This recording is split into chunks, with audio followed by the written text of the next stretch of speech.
Well, good day, everybody.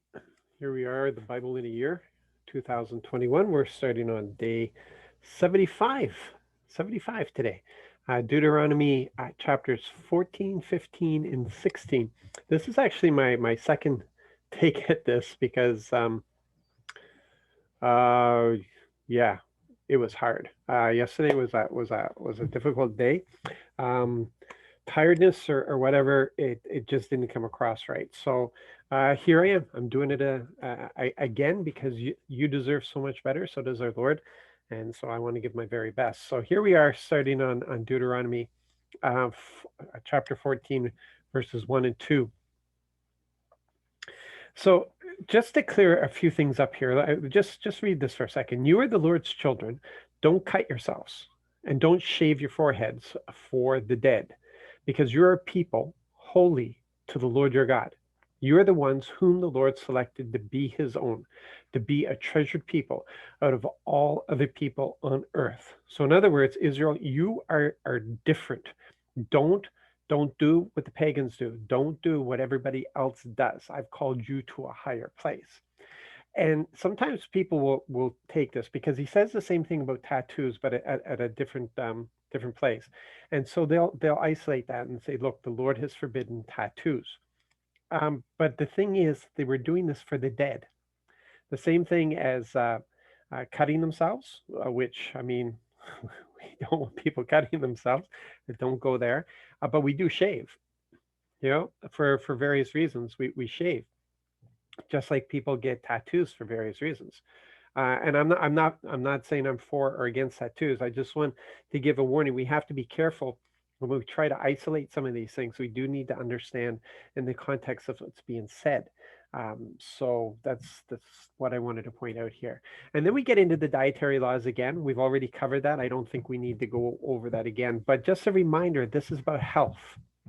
This is about health, because many of the do not eat lists are scavengers, bottom feeders. They eat dead carcasses filled with diseases and all kinds of stuff. So unless you know how to prepare that properly, you could end up very sick. So this is the Lord just protecting his people. Not everybody understands that, but there you go. Then we have in verse 23, just a clarification here. We had already read earlier how the tenth, the tithe, belongs to the Levites. Many of the different sacrifices and such belong to the priests. It was the Lord's way of providing for the priests, and then with the Levites, because they're not given any land at all. The Lord is their inheritance. The Israelites needed to support them, so they received the tithe. But we have some clarification here now, and we see that uh, he's telling the people themselves, eat the tenth part of your grain, wine, oil, oldest offspring of your herds and flocks, in the presence of the Lord your God, and in the location he selects for his name to reside, so that you learn to fear the Lord your God at all times. So here he was, it's just a clarification on this matter. And I wanted to point it out before you started questioning this kind of thing. Uh, but it goes on and it talks again about the supporting of the Levites. That's still a thing here. In verse 29, it's a clarification. Every third year, you just must bring the tenth part of your produce from that year and leave it at your city gates. Then the Levites, who have no designated inheritance like you do, along with the immigrants, orphans, and widows who live in your cities, will come and feast until they are full. Do this so that the Lord your God might bless you in everything you do. So why the change? The change is very simple. The first part of it was because they were in the desert. So when they were doing this, the tithe, all of that, they weren't living. They were living in tent cities. But moving into the land, they're going to be spread out. It's going to be much more spread out now. So they had just a different system of distribution that they have going on here. Um, And so those are the changes that are being brought in. Then we go into chapter 15. And listen, the seventh year is just a beautiful year. It's just beautiful. Every seventh year, you must cancel all debts. We've already looked at this, but just to bring it up again, um, because there's also a bunch of laws that were put in place to insist that people be generous. They were warned not to consider, when somebody comes and they need to borrow, they need a loan or something like that. Don't consider how many years there are, how many months even to the seventh year. No, I'm not going to lend to you. I'm not going to get it back. Type of idea, not allowed. So that laws were put in place so people would not think this way, and they weren't even supposed to charge interest at all to a fellow Israelite. So this is the place of generosity, which we're going to look at that as well, because there's more to deal with the generosity. And then we get this really strange thing, and in verse 4 and 5. Of course, there won't be any poor persons among you, because the Lord will bless you in the land that the Lord your God is giving you to possess as an inheritance. But only if you carefully obey the Lord your God's voice, by carefully doing every bit of this commandment that I'm giving you right now. Now, keep in mind that everything that Yahweh ever plans is always perfection. It's always perfection. So he has designed this economic system that everybody is going to be well off. Everybody is going to be taken care of. There are going to be no poor at all because of what he's doing. But he also designed creation to be perfect. And we blew it. And so everything that he designs in perfection, later on, is probably going to have some adjustment because we're involved with it. And there's a selfishness, a centeredness to us. There's also there can be some laziness that's involved with it, and there can be some really poor mentality, like a poverty mentality, that can get attached to it as well. And so we will see in a minute how he adjusts for those things. So Israel is supposed to be the financial hub. The economic system is supposed to be such, the blessing, the way that he has designed this and set this up. Yahweh desires for Israel to be the financial hub. It says here in verse 6, once the Lord your God has blessed you exactly as he said he would, you will end up lending to many different peoples, but won't need to borrow a thing. You will dominate many different peoples, but they won't dominate you. So this is how it's designed. This is how it's supposed to be. All they needed to do was walk in obedience. He was giving them the path. He was showing them how to do this, and all they had to do was walk that path. That's all they needed to do. But then we come back to the poor. And this is a moment, because he just said there won't be any poor, right? And then we read in verse 7 and 8. Now, if there are some poor persons among you, say one of your fellow Israelites in one of your cities in the land that the Lord your God has given you, don't be hard-hearted or tight-fisted toward your poor fellow Israelite. To the contrary, open your hand wide to them. You must generously lend them whatever they need. Now, why would he need to point this out? It's really simple, because there's not supposed to be any poor. So if there's any poor, it's because they're not taking advantage of the system that the Lord has set up. All they have to do is work, and their work will be blessed. That's all they need to do. So if they're in a situation of poverty, most likely it is their own fault. It's their own undoing. They've done this to themselves. And sometimes when we're looking at people who are like that, we have that attitude of, you made your bed, you lie in it. And no, it doesn't work that way with Yahweh. It does not work that way at all. That's not permitted. You cannot have that attitude. You have to be generous. Even if it's their own fault, you have to be generous. You must generously lend them whatever they need. He says there, don't be hard-hearted. Why is he saying that? Because you're looking at saying, well, it's your fault. You didn't bother getting up to go to work. Or tight-fisted. No, it's I earned this. I worked for this. No, he says, to the contrary, open your hand wide to them. We need to get it in our heads, people, because there's a there's a brand of Christianity that is out there that God helps those who help themselves, which is absolutely opposite to what we read here. We have to be so careful with this, so careful with this, because we've been called to generosity. Look at Father's heart, verse 10. No, give generously to needy persons. Don't resent giving to them, because it is this very thing that will lead to the Lord your God's blessing you in all you do and work at. It's because of that. It's because of that generous spirit, because of the generous heart, because of that open-handedness to anybody that will lead to the Lord your God's blessing. He blesses the generous. He blesses the tender-hearted. He blesses to those whose hand is open. That's him. Write it down. That's who he is. You want to know who Yahweh is? There you go. That's who he is. Yeah.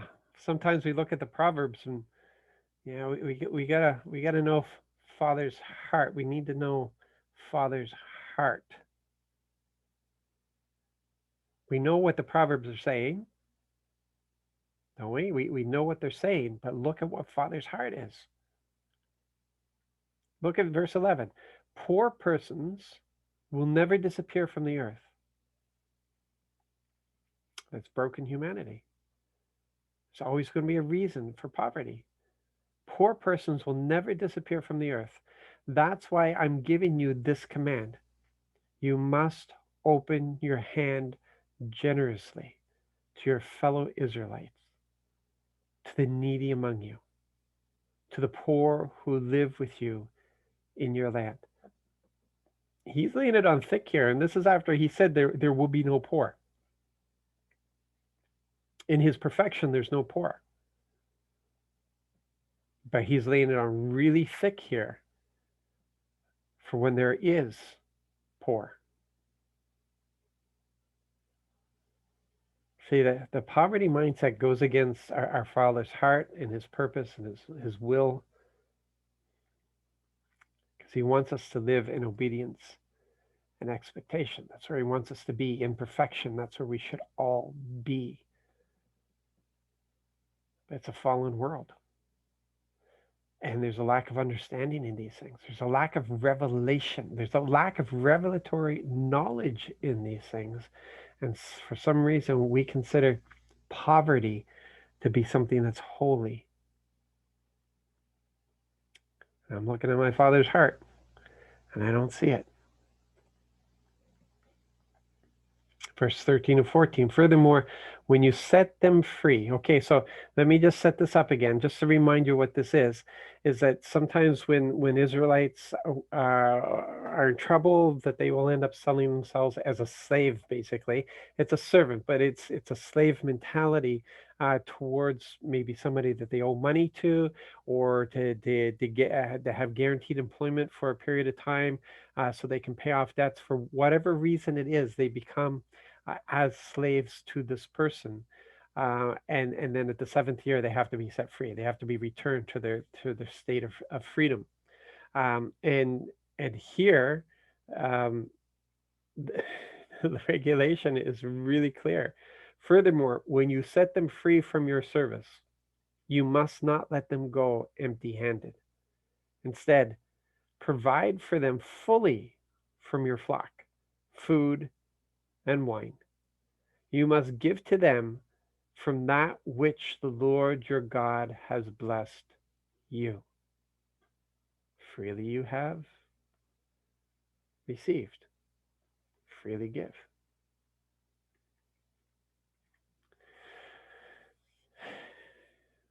This whole thing is just on generosity, isn't it? But consider it a hardship to set these servants. Oh, sorry. Yeah, so we've done that. Did I double hit that or something? Anyway, oh, I know what that was. Yeah, that was supposed to be. Just give me 1 second here, okay? Okay, sorry, but I lost myself in my notes here for a second. And just so we can continue here in verse 18, don't consider it a hardship to set these servants free from your service because they worked for you for 6 years at a value double that of a paid worker. The Lord your God will bless you in everything that you do. It's this it's doing what's right. That's what's important here. It's doing what is right. It's not right according to what we think economically is right. It's not right according to even according to society of what is right. It's right according to what our Father has declared is right, what He says is right. And there's blessing for righteous generosity, even if other Christians disagree, even if whatever, when you are following the conviction that the Father has placed on you in these things, what the Spirit is provoking you to do in love, you need to go with that because there's blessing for that kind of obedience. Okay, in chapter 16, verse 1. Okay, and now we just go through here. These are just the festivals. So the three important festivals, and just bang, bang, bang. You know what they are, right? The importance of the Passover. Wait for the month of Abib, at which time you must perform the Passover for the Lord your God, because the Lord your God brought you out of Egypt at nighttime during the month of Abib. So these festivals, the entire purpose of these is remembrance. It's to remember what the Lord has done. That's the place of these. So we have the Festival of Weeks. Count out 7 weeks, starting the count from the beginning of the grain harvest. At that point, perform the Festival of Weeks for the Lord your God. Offer a spontaneous gift in precise measure with the blessing the Lord your God gives you. So this celebrates the wheat harvest. Now, it's initiated with the first harvest that they get to experience. That this is the land that the Lord has brought them to. This is the remembrance of the good things. This is because they didn't get this in the desert. This is the goodness of what the Lord had brought them into. Um, it, so it's also it's morphed today. It is also a celebration of the Torah, the giving of the Torah. Um, and again, here we have this whole thing. Offer a spontaneous gift in precise measure with the blessing the Lord your God gives you. So, i i this is the heart. This is the heart, Jesus and the widow with the two mites, and she gave it, it's all she had, and he just lifted up, like in proportion. She gave more than anybody else I gave in this place. And so it's not about whether you've given it $1 million or $10. Like if $1 million is in proportion to what your income is, because like you made $10 million last year or something, um, compared to the person who made $1,000, it's you've given the same amount. It's proportion, right? So as you have been blessed, bless. So as you have received, give out. This is it's not that difficult to understand. Okay, and then we have the Festival of Booths. Okay, so once you have collected the food and drink you need, perform the Festival of Booths for 7 days. And this was to remember their time in the desert. So you've got the rescue, you've got the coming into the promised land with the harvest, the first harvest they get to experience, and then the remembrance of their time in the desert, and to celebrate the fact that Yahweh had been with them during that entire time, because they wouldn't have survived 40 years in the desert without him, because he provided and he stopped things from being worn out and all that sort of stuff. So three times a year, the males have to present themselves in the presence of the Lord, in his presence. They have to come and present themselves during these festivals. And then we have the judicial system here in verses 18, 19, and 20, and just establishing the standard that's in place. So it's appoint judges and officials for each of your tribes in every city that the Lord your God gives you. They must judge the people fairly. Don't delay justice. Don't show favoritism. Don't take bribes, because bribery blinds the vision of the wise and twists the words of the righteous. Righteousness, righteousness. Pursue righteousness so that you live long and take possession of the land that the Lord your God is giving you. We know that Yahweh is he is the definition of justice, and injustice flies in his face. And we're going to see that several times yet. This is a very important theme that runs through this. If he decides to have mercy, that is completely up to him, because mercy is greater than judgment, right? It takes more to show mercy than it takes to actually bring judgment.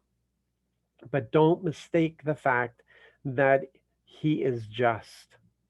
That's so important in these times that we live. He is just. It's not a matter at the end that love will win out. Love has already won out. Love has already won out. It won out on the cross. It won out at the empty grave. It won out with the giving of the Holy Spirit. It has already won out. It's it's available for everybody, and that's what will be chosen. That's what will decide what kind of thing happens to people at the end. How will people be judged? Whether they believed or didn't believe, whether they chose that path of love, or where they pursued their own thing. That's so important. We have to get this in our head. He is justice. And then we get this last part here, um, or close to the last part here. Yeah, it's the last part in verses 21 to 22. Don't add to the worship. He gave worship. He told Israel how to do this. He doesn't want them deviating from that. He doesn't want them to add anything to it, take anything away. This is how you worship me. Don't plant any tree to serve as a sacred pole next to the altar you make for the Lord your God. Don't set up any sacred stone either, because the Lord your God hates such things. Remember, worship was designed for this time before Jesus. Okay, it was limited. It was a limited worship.